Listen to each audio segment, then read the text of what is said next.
Once did they ask anything meaningful about my life. I've been saving for Hawaii for months, Melissa was saying.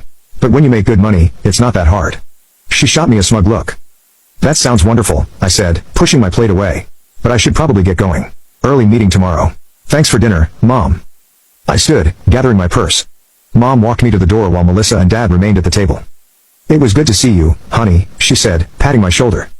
As I drove back to my downtown apartment, I couldn't shake the feeling that there had been some ulterior motive for my invitation. Whatever it was, I was glad to be heading home.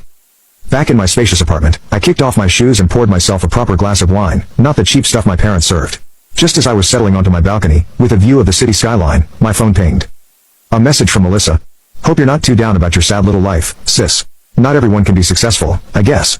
Don't worry though, I'll send you a postcard from Hawaii. I stared at the message for a long moment, then burst out laughing. If she only knew. I closed the message without responding and took another sip of my wine, looking out at the twinkling city lights from my 28th floor luxury apartment. I didn't always have such a strange relationship with my family. When I was very young, before Melissa was born, things were different.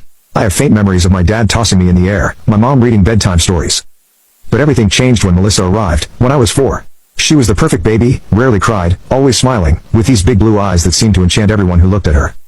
By the time I was 10, the pattern was clear. Melissa was special, and I was just there. I tried everything to win their approval. I joined every club, studied until midnight, volunteered on weekends. In high school, I was valedictorian, debate team captain, and yearbook editor. But when I gave my graduation speech, scanning the audience for my parents' proud faces, their seats were empty. They had taken Melissa to her dance competition instead. That day, something broke inside me. I realized nothing I did would ever be enough. So I stopped trying to impress them, and started living for myself. I got a full scholarship to Princeton, graduated with honors, and landed a job at Berkshire Financial. Within 5 years, I was managing my own team. 3 years ago, I was promoted to financial director. And I never told them any of it. I was jarred from these memories by my phone ringing. It was Mom again. I hesitated before answering. Hello?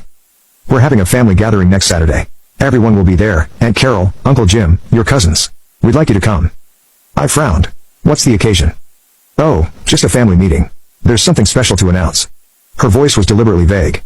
I should have said no. Every instinct told me to stay away. But curiosity got the better of me. Fine. What time? 4 o'clock. And Donna, try to dress appropriately. I hung up, seething. Appropriately. As if I normally showed up in rags. Saturday arrived, and I stood in my walk-in closet deliberating. I finally chose a simple black dress, Chanel, though you'd only know if you recognized the subtle stitching and fabric quality. To the untrained eye, it looked modest, but it cost more than Melissa's monthly salary. When I arrived at my parents' house, cars lined the driveway. I recognized Aunt Carol's sedan and Uncle Jim's truck. Taking a deep breath, I headed inside. Donna, Aunt Carol exclaimed,